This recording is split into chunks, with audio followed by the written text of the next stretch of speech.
Good evening. We'd like to welcome you to this evening's program, Women in Law Section's virtual book club meeting, Fake Out, sponsored by the Women in Law Section and the Committee on Continuing Legal Education of the New York State Bar Association. Today's program will run from 6 to 7 p.m. And during the course of today's program, if you would like to pose a question to either speaker today, please feel free to use the chat tab in the Zoom portal. You may also turn on your camera, unmute yourself, and verbally ask the question as well. At this time, it's my pleasure to turn it over to the moderator of this evening's program, Allison Wacker, to get us started with some opening remarks. Allie? Thanks so much, Ernesto, and thanks everyone for joining, and Felicia, of course, for being here with us. So before we go ahead and dive in, I wanted to talk a bit about the Women in Law section. So as Ernesto said, I am Allie Wacker. I am the co-chair of the Women in Law section's programming committee. I work closely with my co-chair, Laura Saloom, as well as the chair of our section, Fretra De Silva, and the entire WILS executive committee to bring you engaging program material from this exceptional group of professionals. I, of course, want to give a special thanks tonight to Ernesto, who supports us in all of our efforts, including tonight's virtual book club event. Thank you, Ernesto. As I said, before we dive into this discussion about this wonderful book, I'd like to say a few more words about the Women in Law section. The section has over 1,000 members and is dedicated to addressing critical issues impacting women attorneys and women in general. We are always looking to increase our membership and to welcome women and men attorneys to our section. Please reach out to us if you would like to join. As a member, you can participate as much or as little as you'd like. If you are interested in further developing leadership skills, speaking skills, you can join one of our committees, such as this one. You can follow the Women in Law section and receive updates on the NYSBA website and LinkedIn. As I mentioned when I started, I am grateful to be a member of this section and co-chair of the programming committee. Finally, as I also shared a bit, we have upcoming events that we work hard to plan for throughout the year. And one event in particular I'd like to spotlight tonight is Women on the Move. This event will be on Tuesday, October 15th, and the theme for this year is Building Your Brand.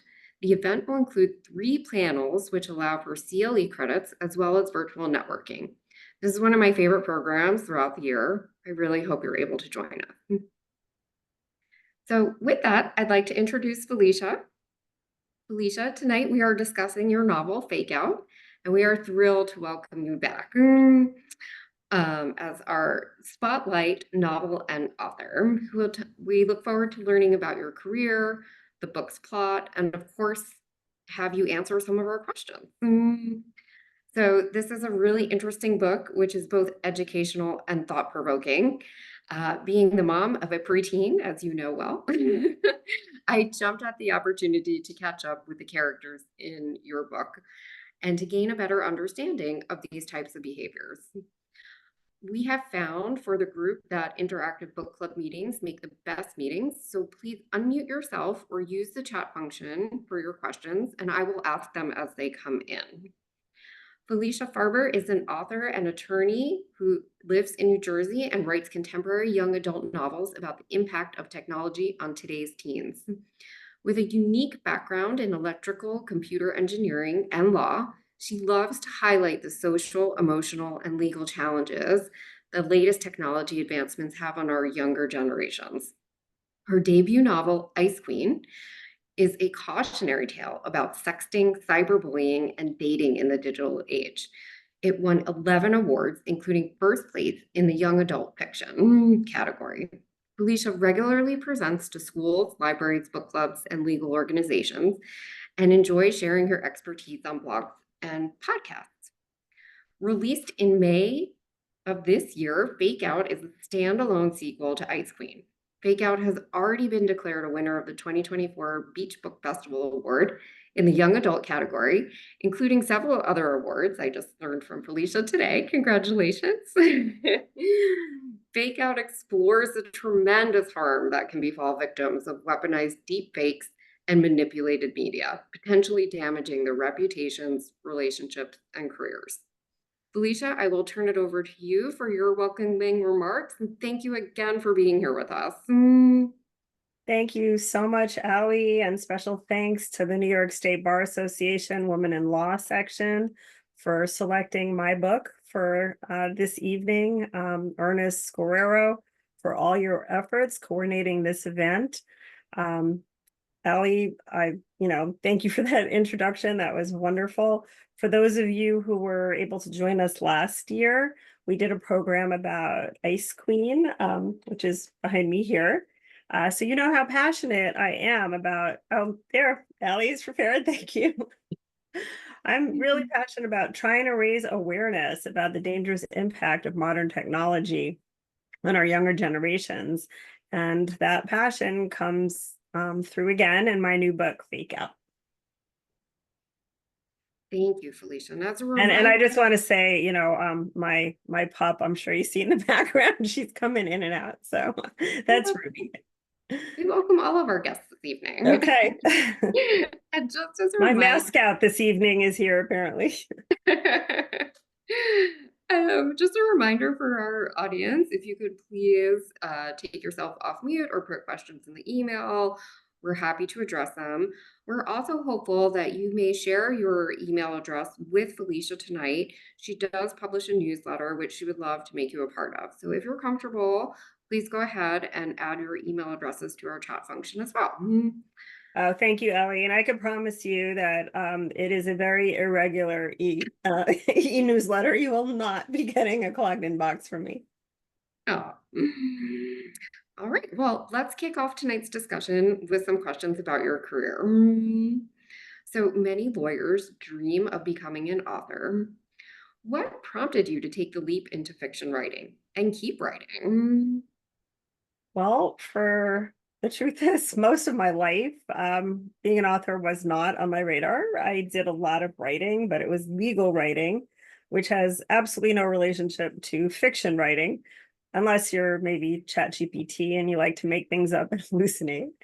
But since I was a teenager, I do have an artistic side, and I've suppressed that to work in the technical and legal fields.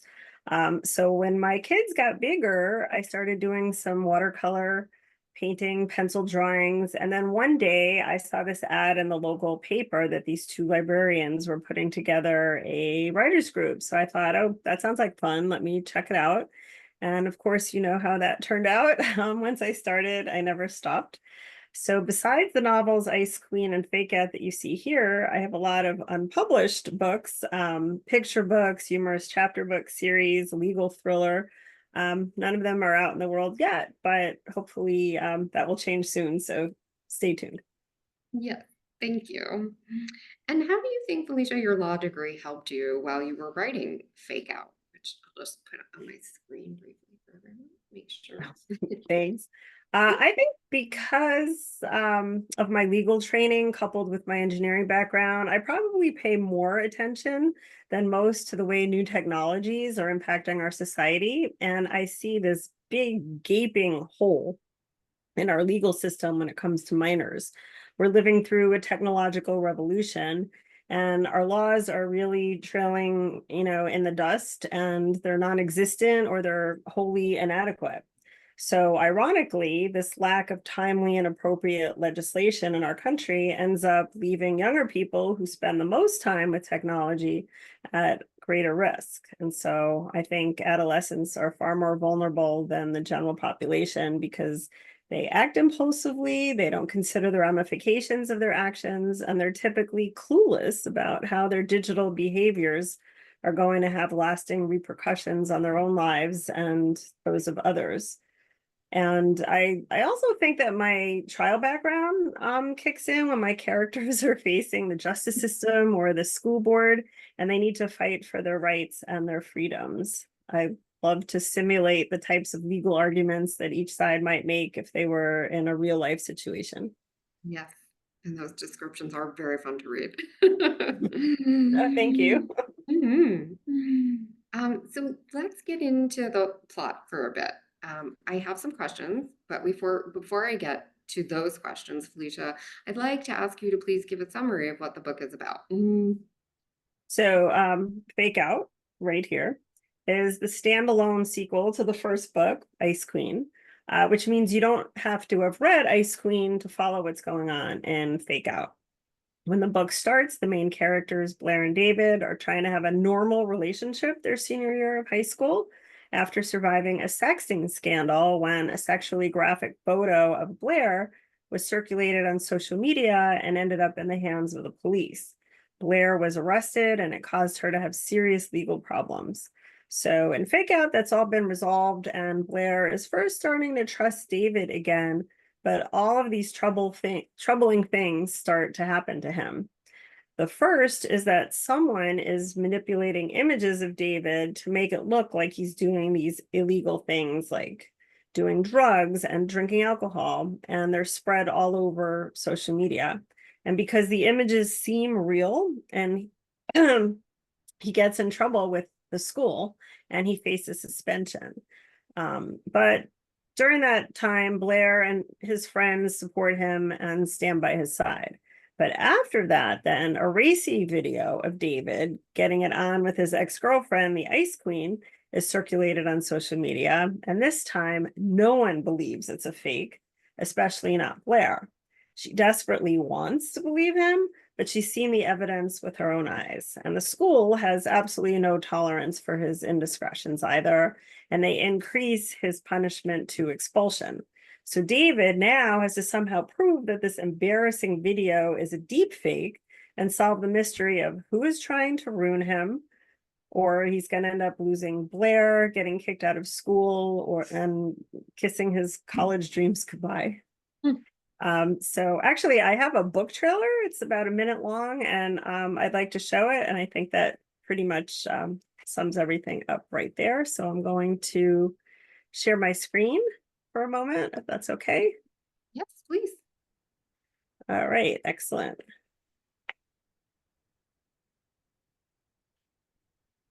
Okay, so here we go.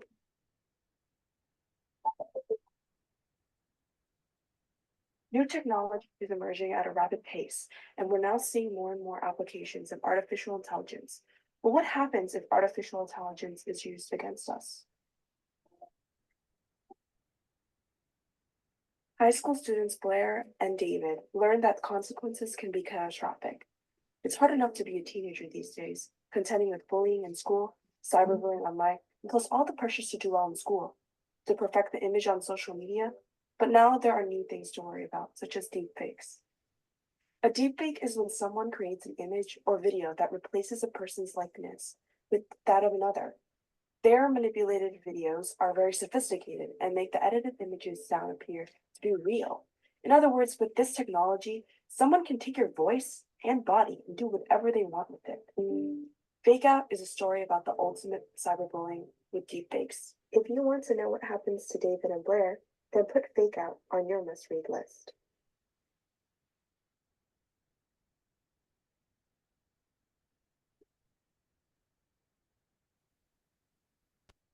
Okay, that was my video.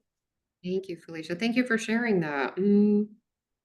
Oh, So you're welcome. inspiring. Actually, one of the awards that you mentioned that I just won was for best book trailer. So I was really happy about that.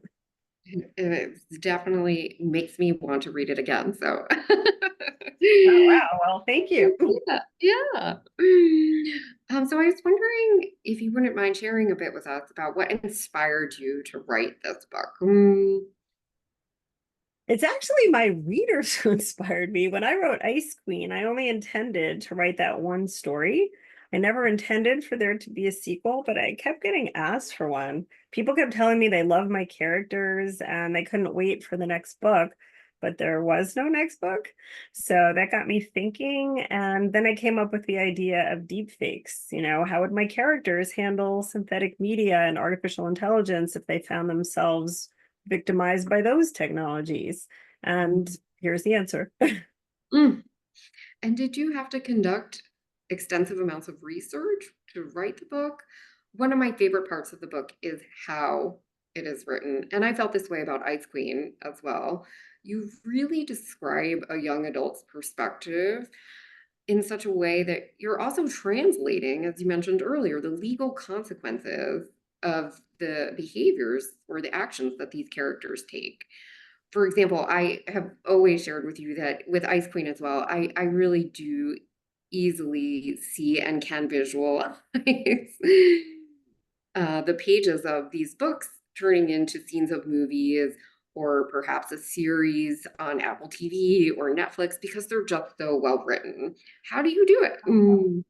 Wow, thank you so much for saying that you could envision them as movie scenes. I can, yeah. We have some film producer or executive who's watching too. Well, let's start out with your first question about research. So yes, I absolutely do research when I'm writing. I want to make sure that I fully learn about a subject before I insert it into my story. And deepfakes were really fascinating to learn about, even though kind of in a very scary way. I started writing Fake Out actually about 3 years ago, long before most people had ever heard of deep fakes. But again, because of my engineering background, I do follow technology pretty closely. So for the way it's written, yeah, I can't tell you how happy I am that you know, that you could envision this, because that's what I strive for as an author. I want my readers to be able to picture where my characters are and experience what they're experiencing.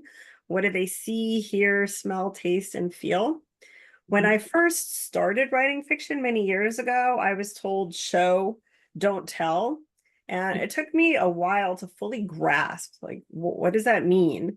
And I worked hard to hone my craft and not just tell the reader what's going on, but to immerse them in the story so they feel like they're there too. Yes, I definitely had a shared experience while reading. Awesome. Awesome. Thank you. Yeah. And as we saw in the trailer, and you mentioned earlier in the summary, the main characters here are Blair, David, their circle of friends, and frenemy. How did you decide on the timing of when to pick back up with their lives in Fake Out? When I ended Ice Queen, my main characters, Blair and David, had just gone through a tumultuous legal battle and major struggles in their relationship, not to mention distressing encounters with the Ice Queen. So I had to decide whether I wanted to put any space between all that or just jump right in again. And I decided to pick up right where Ice Queen leaves off, because if I put myself in the place of the reader, I thought I'd want to know what happens next without missing a beat. So that Great. was my thought process. I love it. Thank you. Oh, we have a question here in the chat. Give me 1 second. So Laura is asking, do you consult with a teenager when you are writing dialogue between these characters to ensure it reads authentically? Great question. What I do is I make sure, and we're gonna get into that a bit later because Ellie and I talked about what we discussed today. I have beta readers, and some of them are teenagers, so that's where I make sure that my language is completely authentic. I've had 3 kids, or a bit out of their teenage years now, but I wrote Ice Queen when they were deep in their teenage years, and surrounded by all of their friends. So I thought I got a pretty good grasp on the type of language they use and what's important to them. But just to double check, I absolutely do run this past my target age group.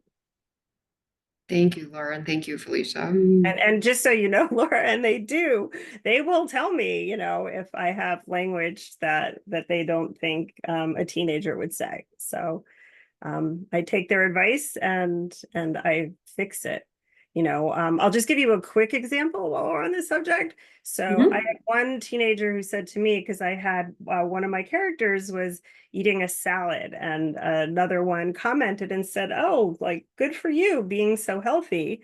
And then I was told, "No, don't do that because that's fat shaming." And I was like, "What? You're kidding? Saying, good for you eating a salad?" They're like, "No, all that stuff on social media about, body type and, the Barbie image, like, you're going to be slammed if you put that." So, that was shocking to me. I wouldn't have thought about that. Interesting. Yes, So my I 10-year-old walks around using words I've never heard of all of the time that he picks up from YouTube. exactly. Thank you. Thank you, Laura. Um, Felicia, did you have any specific challenges writing particular aspects of the book or sitting down to start to write the book? Was there any challenge that you faced and how to overcome? I'd say the biggest challenge was overcoming my own self-doubt. You know, can I do it again? Can I achieve the same level of suspense as Ice Queen? Can I keep readers as engaged, wanting to turn the pages? Ice Queen won a lot of awards and it was really well received. So my biggest challenge was trying to create something that was on par with that or better. Just so you're all aware too, you know, it's kind of terrifying to be a creative of any kind, you know, art, music, dance, you know, film, writing. You put your work out into the public sphere and you have no idea how it's going to be received. And in this case, I didn't use a pen name, so if it bombed, you know, I can't pretend it wasn't me. So yeah. As we shared, it's already received many accolades, and I hope many more continue to come Thank you. in. Thank you. Yes, of You course. don't know when you're writing it and you put it out there. That's all I'm saying. It's very Yeah, scary at first. And for anybody who hasn't read this book yet, I do have some heavy subject matter in there too. You know, it touches on some of the subplots are teen pregnancy, abortion, eating disorder, things that can be considered controversial. So I didn't know how that would be viewed. But, you know, I think woven together, they are an integral part of the story. agree. And most importantly, for the character development we talked so Yes, much about. exactly. Yes. Yes. Great. So another question that I know we touched on with Ice Queen, but certainly applies to Fake Out as well, Felicia. Do you have recommendations for young adults or their caregivers on how to discuss these difficult topics? It unfortunately seems like more and more similar real life scenarios are occurring. I know almost every day I want to send you an article that I've read. um, but I do think, we are becoming much more aware of these types of scenarios. And how do we best talk to our young adults about them? I love, for example, your discussion section with the questions in the back You. of the book. I really think they're so helpful to think through reading about, but also to, have these conversations with our children, their friends, families, teachers, school administrators. How do we bring this discussion to the table? How do we get kids to open up about their experiences, real life or online, and really support them through this?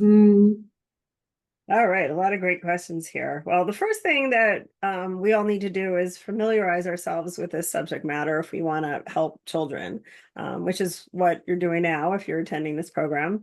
Anybody who's a parent, a teacher, who's responsible for the welfare of children needs to educate themselves so they can make the children aware of safety precautions that they should take when they post, text, use email, gaming, all the apps that they use. We generally assume, because they're always on it, that adolescents know about safe technology use and proper online behavior, but they don't. They need to be taught about online hazards and how to stay safe and act responsibly. So even if you know absolutely nothing about technology, you can still teach kids about how to treat others with dignity and respect, whether they're in person or they're online. Teach them they have the right to say no. If something feels wrong, if someone wants them to do something online they're not comfortable with, tell them to follow their instincts and refuse. I just had a mom last week call me about a horrible revenge porn situation that her son fell prey to. He was pressured by a girl into sending these nude pictures. And then she continued to pressure him into performing a crude sex act on video. And he kept telling her, no, no, no, but he ultimately relented. And after he sent that crude video, she airdropped it to the entire school. So her son had to switch high schools. He's in therapy. The mom's going to press charges. So, there's no happy ending for either child. And last year in New Jersey, I'm based in northern New Jersey and Westfield in a high school. There were teen boys, and they began to use AI image generators to create and share deepfake nudes of some of their female classmates. And they put their real students' faces on nude bodies, and they circulated all the images on Snapchat. And that was really, really horrible for the girl victims, even though it wasn't really them. Everybody thought it was them. And those pictures are still out there circulating. And in Seattle, there's a situation where a 14-year-old boy created and distributed similar AI nudes of 6 teenage girls and a school official. So, it's not just kids, it's adults too. In Beverly Hills, it was all over the news. A middle school had 8th graders that took fake AI nudes, and 5 students got expelled for that. And then last month in London, it's international too. 9th and 11th graders were targeted. And one 16-year-old victim said, you want people to believe it's not you. And even if they know it's not you, it's still embarrassing. And people say, oh, it's not real, get over it, but you can't get over it. So, she said, I'm humiliated, my parents humiliated, my whole family's humiliated. So I think if you tell kids about these stories, have them read books like mine, which show the harsh consequences of cyber activities, ask them the types of questions I have in the back of my book, like, what would you do if you found someone made a deep fake of you? How can you protect yourself from, having somebody do that? Then they'll be aware of these issues in advance, and then they can take immediate action if they do happen. I think it's really most important of all for parents, guardians, grandparents, teachers, administrators, school counselors, coaches, and nurses, basically everybody who cares for children, to tell them that they can come to them anytime and they will help them without judgment. No judgment is key. So they know that they're not alone and the door is always open, because kids make bad decisions when they feel threatened or trapped and they think that they have no way out. And now with all of our modern technology, their bad behaviors and online mistakes are preserved forever in a permanent digital record. Thank you. And as a follow-on, Felicia, I'm also wondering, how do you think about the different levels of responsibility in terms of helping young adults manage their use of social media? So in this new digital era, there are so many apps. You mentioned gaming, social media apps, and they're always on or available. How can we help young adults really oversee the time spent and the use of their devices? The first thing is you need them to think hard about what they post online and who has access to it. You have to teach them that there's no such thing as privacy in cyberspace. Pictures, videos, messages that you think are private could end up in public. Even images you think that disappear on Snapchat, they're stored on their server, and those servers pass along the data across the web. So, if they think that they're sending a post or a picture or video privately to one person and it's not out there, they need to understand that once they hit send, they've lost the ability to control where it goes or how many people see it. They may trust that person, but think about what happens if they get into a fight with them or they break up. Where does that sensitive information go? What they need to realize is that,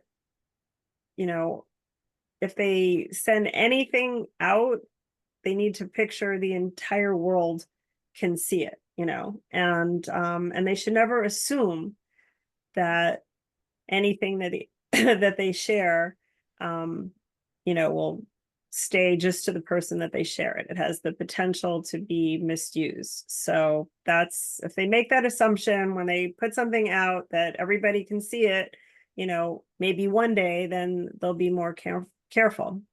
And as for deepfakes, they need to be aware that even if you're sending something out that isn't real, like a picture or a video that you've used software to manipulate, you need to think before you hit that send key about whether you're about to hurt somebody or humiliate them, because you can't take that back. And also, deepfakes are potentially criminal, or they could be opened up to civil suits, misappropriating someone's likeness, invasion of privacy, cyber harassment, copyright infringement.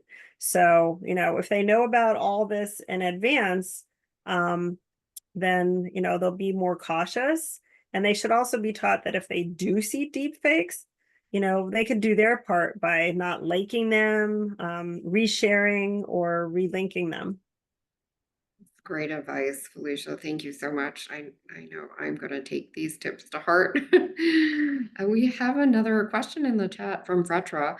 Fretra says, you mentioned that these are issues not just for young adults. How should we become better informed as older adults?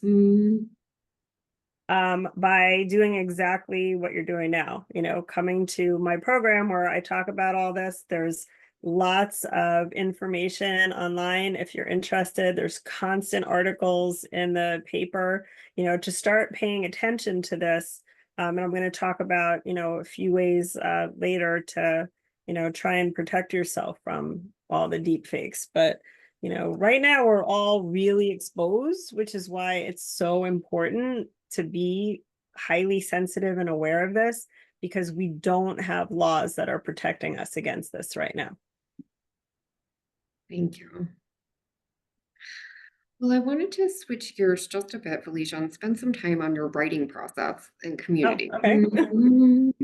I'm sure folks are interested to learn more about things like your work schedule and other types of activities that you practice when you are writing. So let's start with what your work schedule might look like. Okay. So I'm always working. So I write whenever I can, usually late at night into the middle of the night. It's very hard during the day because there are so many interruptions and distractions. So yeah, I actually just started a new position a few weeks ago as a full-time clinical law professor. So yeah, I don't know when I'm going to be writing again. Congratulations on the role. I Thank do you. hope you find some time to keep writing for us. Not in the immediate future, but as soon as I can. And how long did it take you to write Fake Out? Well, Ice Queen was released almost exactly 4 years ago, so you can see how long it's taken me. I'm sure if I could just write on a regular basis and not sporadically, you know, very part-time, then I could get out a lot more books. So, you know, there's the writing process, there's the editing process, there's bringing it to market. There's so many stages, and you do it by yourself. It takes a long time. I understand. Do you belong to any writers groups? I know you mentioned earlier that a way in which you started to engage with the community. Are you active in any writers groups currently? Yes, absolutely. Writers groups are invaluable. Having a critique partner. You need to get feedback on your characters, your plot, pacing, dialogue while you're writing. I found that members of groups are really supportive. My writers group now, we talk to each other about everything from new writing software to conferences and webinars we go to, and then we share what we've learned. And it's really a great camaraderie too in the writing community. So I love my writing friends. That's wonderful to hear. One of the questions I know I've asked you before, but if you'd like to share with the group tonight, if you've ever experienced writer's block, and if so, how you may have overcome it. I have not. I have the opposite issue. I have too many books and story ideas swimming in my head and not enough hours in the day to get them down. So not something I've experienced yet. So That's good. I need more hours in the day. Yeah. Probably everybody on this program is saying, yeah, I do too. Well, I know one of the reasons why you feel that way, Felicia, is your process around publishing. If you want to take everyone through that, it's not just the writing that you're responsible for. Maybe you can share with us a bit about how we're able to read these wonderful books, how you got them out there. Do we have an extra hour? All right. Publishing is a big project. I do everything on a professional level: developmental editing, copy editing, proofreading, cover design, typesetting, interior formatting. There are so many stages in the publishing process that you need to do it properly if you want to have a high quality, polished product. So it's a lot of time and money if you want to do it the right way, which is, again, why it takes so long. So a couple of years ago, actually, I did pitch this story idea to some literary agents. I did have one initially for Ice Queen, but no one heard of deepfakes. They all looked at me like I made it up, like it was science fiction, like, oh, that sounds interesting. And they could not foresee that this was going to be our future. You should send them a copy now. Right? I know. I was thinking about that. Here we are. Exactly. Now you know what a deepfake is. Yes, It happened to exactly. Taylor Swift, so the whole world knows what a deepfake is now, once that happened. Oh my goodness. But Well, that sexual exploitation and media manipulation has been going on long before Taylor Swift. That just brought it, into the, public attention. certainly she is so much in the spotlight for so many reasons. Yes.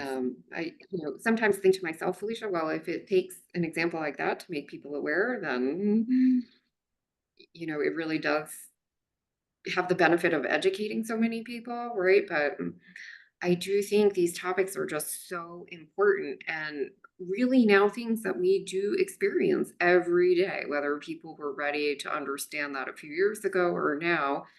It's just so important for people to understand. Yes. Yeah, you have to, because it's not going away, just like artificial intelligence. For those people who are like, I'm not good at technology, I don't want to learn that, I'll just continue to do my thing the way I do it. The world is changing, so you have to change too. Absolutely. It's all around us, and if you want to keep up in any legal field that you're in, then you have no choice, right? Yes. So do you have any advice for any budding authors who are with us tonight? What is something that you would offer for an individual who wants to write a novel? Well, first thing is, if you don't have a background in creative writing, then you want to take classes, read books, attend workshops on the craft of writing. That's the first thing that you need to do. That's your absolute first step. You want to get that writers group, critique partner at least, because you can't write in a vacuum. And, you do want to attend the conferences because you learn a lot, and so many now are online. So it used to be you had to travel. It was very expensive, but now you could do that from your own home. So there's conferences everywhere. And, that's the best way. Because I have people that call me up who, just whipped out their first draft of a novel. And they're like, all right, what do I do next? Like, how do I publish this? And they don't realize that they are a long way away, so they need to be educated. I wish it was that easy. I wrote a novel. I mean, you can now with Amazon, you could just write your novel and put it out there immediately. But if you want to if you want to have a high quality product, again, there are many steps that you need to take, and you need to learn what they are. Yes. We had two other questions come in Yes. on the chat, Felicia. One is from Laura. In your experience, what methods are most effective for promoting your books? Oh my gosh, there are entire courses and conferences just on that subject. For me, because there are literally millions of new books every year and you want your book to stand out. So I will get a lot of professional reviews for my book. If you go to my website, my back covers, you'll see the professional reviews besides all the testimonials online, on Amazon, Barnes and Noble, etc. And I enter writing contests because, you know, it's a way to distinguish your work from all the other work out there. And the contests work where you're entering into specific categories. So if you're a fantasy writer, romance, you know, you write nonfiction on self-help books, whatever it is, you enter into those specific categories. So you're competing against, you know, similarly situated authors and their work products. And then if you are fortunate enough to get any awards, then, you know, that helps you stand out. And to promote it, you know, there are obviously, you know, your website, your Amazon author page, ads that you could run, being featured on blogs and, you know, writing apps, reader apps, you know, so I've had Goodread giveaways, you know, Young Adult Book Central, advertising there. And, you know, again, this marketing publicity is entire courses, days and days are devoted to that subject. I'm no expert in it, and I wish I was, and I wish I had more time to, excuse me, to do all that's required to get the book out there. So I have hired people. I have hired marketing consultants to help me. Because again, one person can't do everything. It used to be you just write your book, you're done, you write the next book. Now you have to be an expert in everything and social media, right? And doing all the marketing. Yes. So it's much harder. It's much harder. And just so everybody knows, you know, as I said, I did start out with an agent on my first book. I formed my own publishing company, Pyramid Press. And so you know, my subsequent work is being done under Pyramid Press. And, you know, I think it's important to also rely on your community.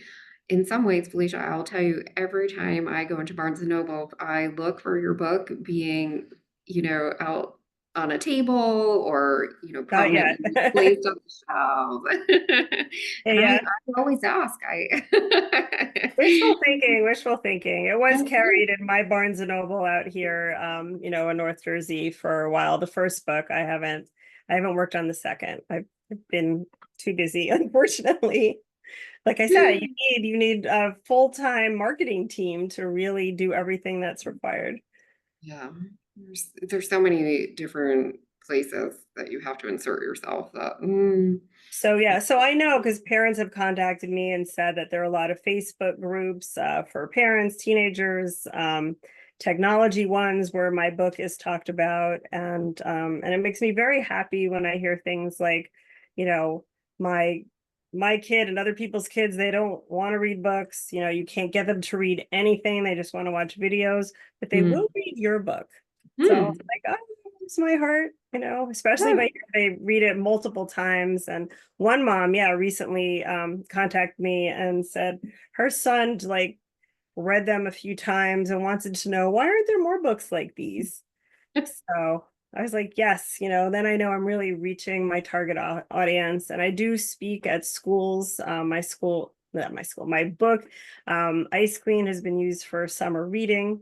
And on my website, I have some amazing testimonials right from the students who read it. So, you know, that's what I want. That's what, you know, makes it all worthwhile, all this work, when I know that I am reaching the people I need to. I just need to do it on a wider scale and prevent like what just happened, you know, which I said that sex video revenge porn case that happened here recently. If kids knew what I have in my books, they would follow their instincts and not give in to that pressure. And that pressure to send these nude pictures and videos, I have been told by school administrators and HR resource officers, it starts in middle school. So this isn't just a high school thing. Middle schoolers, think about it, 10 to 13 years old, being pressured for nudes and sex act videos. Scary. I was Yes, even yes. sharing with one of my mom friends who I gave Ice Queen to read for her own benefit. She has a 13-year-old son.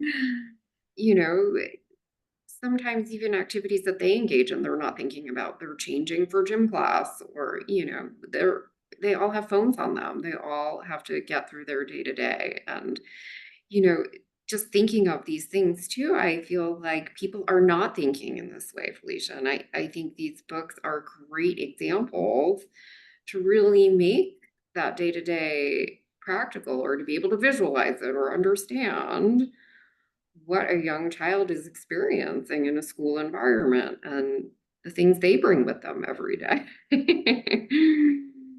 Yeah, these are things that we never had to contend with. And Right. scary part again is once they're released into cyberspace, that permanent record of them, you just can't erase that. Right. You can try. I mean, there's hashing, there's ways to try and find it, but you just don't have control. Well, we have one other question that came in the chat, Felicia. Erin would like to know, how did you find your writers group? I've had several writers groups over the years. The first one, as I said, was these two librarians who I'm still in touch with. They are still my friends, and my books are always in their libraries. And I love that. I love to put them out in circulation wherever I can. And when I travel, I do that too. I bring books with me and I bring them to independent bookstores and libraries, trying to circulate them throughout the world. So I have met people at conferences that I have joined groups with them. And my current one was actually during the pandemic, when a friend of mine who, prior to, as I said, I just became a law professor. Before that, I have been a full-time independent neutral arbitrator and mediator for many years. So as a fellow mediator that we were chatting, over the pandemic, and she, we both learned that we have these writing pursuits on the side. And so she invited me to her group, which had just gone online, because otherwise I never would have done it, because it was more, in South Jersey and I'm in North Jersey. So that's my current one. But yeah, there are a lot of organizations, like if you write children's, there's Society of Children's Book Writers and Illustrators. If you write romance, there's the Romance Society. The same with mystery writers, there's New England Mystery Writers. And so you meet like-minded people who write similar things, and, and that's how you connect. Thank you. That's very helpful. Yeah, well, because if you write picture books and then you end up with somebody who's a sci-fi novelist, it's not necessarily the best fit. That makes sense. I could just say, like, we had a couple of people who are really into poetry who tried to come into my present writers group, and we all appreciated the fact of what they did, but we couldn't really understand or contribute to assisting them as much as if we were also poets and not novelists. Makes sense. Well, Felicia, I know our time is coming to a close, unfortunately. So I did have another question. If you wanted to spend a little bit more time talking about your passion around creating awareness of these types of issues, electronic bullying, harassment, or we can open it up to have some more live Q&A. What would you like to do? I do want Q&A. I just want to talk about a few things, because I know I was sitting in this program, I'd be thinking, well, what can I do about all this, right? This is a big problem. And how do I protect myself from it? So I just want to throw out some things that you may not be aware of. And hopefully I will add to the things that you do for your personal safety and security. So The first thing is that if you are going to be posting, putting out photos and videos, because of deepfakes, you do want to limit the amount of personal information, personal data that you're putting out there. So that way you're giving any potential deepfake creators less resources to go on. Adjust your privacy settings, of course, on social media platforms. You only have trusted people seeing them, strong passwords, multi-factor authentication, biometric authentication like fingerprints and facial recognition. Double check your messages, especially social media content. Before you trust a message, you want to before you share it or engage with it, you want to verify its authenticity. Most of us don't do that. But if you cross-reference information, then you can detect whether there's any deepfakes involved. If you suspect that there are, you can do an image search to find the original source. There's AI, a lot of AI fraud detection software out there. So what do you need to find, image generated AI? You need more AI. There's reverse photo searches that are easy to use. Google has a fact check explorer. You can scan in a suspicious image or video and it'll show you where else that image appeared. And then there's images.google.com. So you can search by voice or by image. You could upload either and find out, what the source of it is. Also, if you are going to be sharing any images or videos, you could use digital watermarks online. And that would discourage deepfake creators from spreading your content. And how do you do that? Well, on Photoshop, you can add what's called a layer. And, then you put your name and maybe if you want copyrighted on that. And then there's also AI-powered watermark generators that are everywhere, a lot of free ones that are easy to use. If you do find deepfake content, you want to report it to the hosting platform. And that way they can remove it or investigate it and limit its potential reach out there. There's a huge problem right now. We just had something where this is in the news right now. Elon Musk actually posted a deep fake of Kamala Harris saying some things that she did not say. And he is being, blasted for sharing that with his, I think, 190 million followers or something like that. And platform he owns. yeah, and he himself, long before any of us heard of deepfakes back in, I think it was 2016 or 2017, he was accused of saying some inappropriate things in the news. And he came out with, that wasn't me. That was a deepfake of me. It wasn't me. So that's what's so frightening right now because the technology has gotten so advanced. There she goes. It's no longer these crude images, that you can just spot right away. It's indistinguishable about what is a deep fake and what is real. And so, so it's anticipated that it's going to be used, by foreign actors, bad actors to try and, throw the results of elections, not just here, but all over the world. So we don't have federal legislation right now. President Biden, back in, was it October or January? It's pretty recently, he issued an executive order for Congress, for our legislators to say, hey, we've got to do something about this. We've got to make it illegal to have this deep fake porn, any sexual images of children or of adults that's non-consensual. And we need to make the tech companies responsible. And so right now we have a pledge from them. There's no laws, but they're pledging to try and stop this. But at the moment, we have all these apps and websites. They're out there and they're making a lot of money off of this with no consequences whatsoever for making it really, really easy and accessible to the average person to create deepfakes. And that's why kids are doing it. And it's catastrophic for the victims. Yeah. Thank you, Felicia. Yeah. And I can say too that in New York, 10 states have criminalized non-consensual deepfakes. So New York is one of them. So that's the good news. That's good news. All right. And if you're curious, the other states are, I have a list on the side here. Texas, Indiana, Minnesota, Georgia, Hawaii, Virginia, Florida, and South Dakota. Hopefully So that list gets longer and longer. yeah, 95% of deep fakes that are out there are sexual type videos. And of those, the almost all of them, over 90%, are of females, are of girls, and are of women.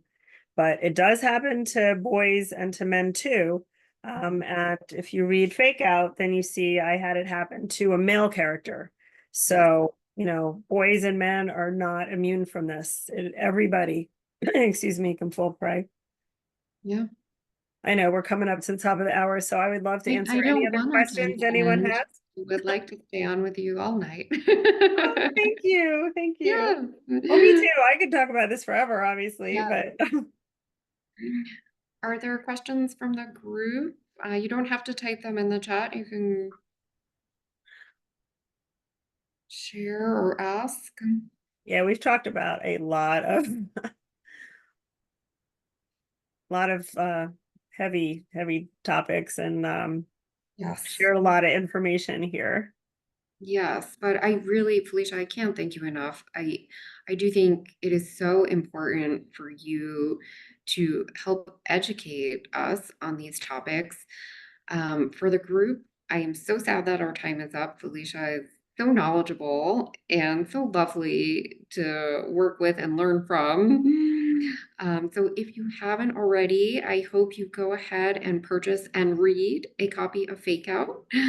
You can always also consider posting a review on Amazon. Reviews are really helpful to get the word out on your book. Yes. Thank you for bringing that up, because so many people tell me they love my book, and I'm like, please put that out there on Amazon, Goodreads, Barnes and Noble. It's the same way when you go to a restaurant, like you don't want to go. First thing you do if you don't know it is you check the reviews, or you're traveling, you check the hotel, what other people say about it. So it couldn't be more true in the book world, especially as I said, when there are so many, you know, zillion books out there. So most people say they will and don't, but you know, if you like the book, if you loved it, just please, even for Ice Queen too, if you never got to do that one, it's never too late. And I would be so grateful. And the same for any author, any book that you read, if you do really like it, tell people about it, put it on social media, and leave reviews. So that's how it works now. It's great. We're happy to support you. Thank you. Thank you so much. Of course, you know, to further the point, if anyone in our audience may know of another book group or organization that might be interested in speaking with Felicia, please feel free to reach out to Oh, Ernesto, to me, to Felicia. We can help get you in touch. oh yes, thank you. As I said, I do speak to schools. I was just at a book club actually a couple of weeks ago, and yeah, that was so nice. It seems like there's a lot of teachers in book clubs, or maybe the ones that I've just done recently. So Well, I think yeah, it's a I've been great told. connection point, actually, because of all of these uses, especially in high school or upper school levels, you know, where I think the faculty are really seeing a lot of work coming in that is supported by or generated by AI, right? Yes, yes. And believe It's it or really not, good I have elementary connection. school teachers who say, "Oh, you should come to our school." I'm like, I think my content's a bit mature, and they're like, "Oh no, you should see what these kids are looking at and talking about." So Absolutely. And the they all have average older age, siblings and cousins, and you know, they're exposed to so much. yeah, the average age, I just want to say, of first-time cell phone ownership is 10. So Wow. that means you've got a lot of kids under 10 who have these cell phones Ugh, and scary. are exposed to everything we're talking about. Yes. Well, Felicia, thank you so much for joining us and taking the time to talk with us about your career and your fantastic books. not just one, but both Ice Queen and Fake Out. And many thanks to all of our attendees for joining us this evening. Yeah, again, I can't thank all of you enough, the Bar Association, you know, the whole team that selected my new book. Again, you know, the support means so much, and everybody that is sharing one of your last evenings in July with us, thank you all. Yes, and happy summer reading. Thank you.